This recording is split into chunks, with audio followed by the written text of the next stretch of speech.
Hey guys, so today we are going to talk about this equation, y equals mx plus b. So this might seem a little confusing and it doesn't look super good, but it's actually really simple. So in a previous video we talked about plotting points on a coordinate plane and stuff like that. But with equations like this, with an equation like this, you can graph lines on a coordinate plane. Not exactly like that, but similar. And technically there could be a line like that, because there's lots of stuff you can do with this equation. So let's talk about each individual thing. So in this equation, we have m. M is the slope. Now the slope of a line is basically just, it's a fraction, and I'll just show you an example. So if I have a slope of 1/2, then the line would be something like this. If I go up 1 and over 2, it'd be a dot there, dot there, dot there, and a line like this. And then it goes down this way too. And so let me talk about this for a minute. So with this equation, we have, with the slope, it's always rise over run. So basically the y, the first number is the y and the second number is the x. So if we have 3 over 4 for our slope, then 3 would be the rise and 4 would be the run. Y over x would be the slope. So when we do this, the 3/4, then 3 would go up 3 and then over 4. So there'd be a dot right there, and then from that dot we go up 3 and over 4. And then we can connect those, and boom, we have that line. So now, let's see, we have, okay, so m is the slope, and if we're not using b, we can do an equation like this. Y equals, let's say the slope is 2, or 2 over 1, x. When we talk about coefficients in the introduction to variables, so you can go check that out. So it would be 2 times x.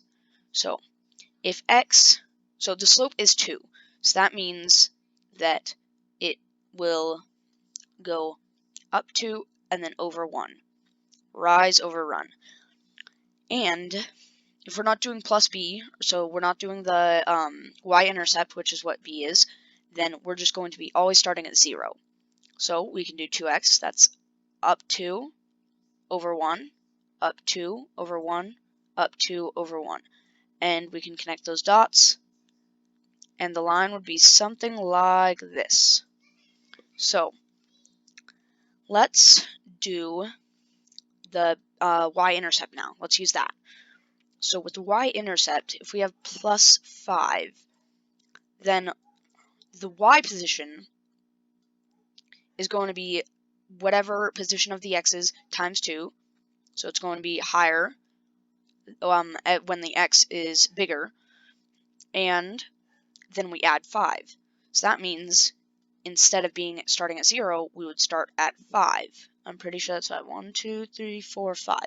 So we would start right here. Because the y, let's say x is 0, so x is 0 right here. It's not left or right at all. 0 times 2 is, again, 0, and then we add 5, so y is 5. And if x is 1, so we go 1 over, then it would be 1 times 2 is 2, so y would be 2, and then add 5, so it would be 7. So the y-intercept is right here.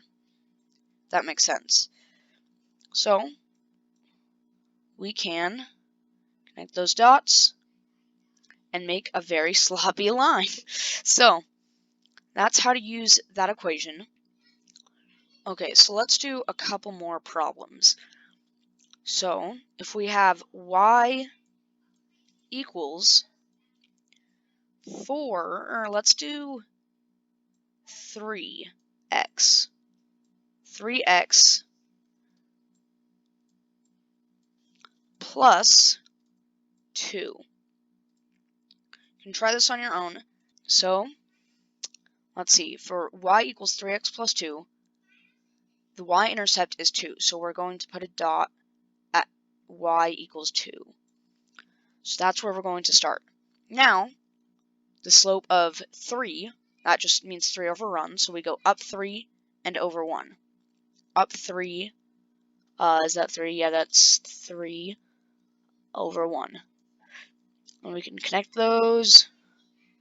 Then we can go both of them negative, so we can go left 3 and left 1 and down 3, and then left 1 and down 3, and connect that line. It's a very sloppy line. So yeah, we have something like that. And so yeah, that's how we would do y equals 3x plus 2. And yeah, so that's basically it with this equation. We'll talk more about y equals mx plus b and go more in depth in it. Thanks for watching, guys, and I'll see you in the next one.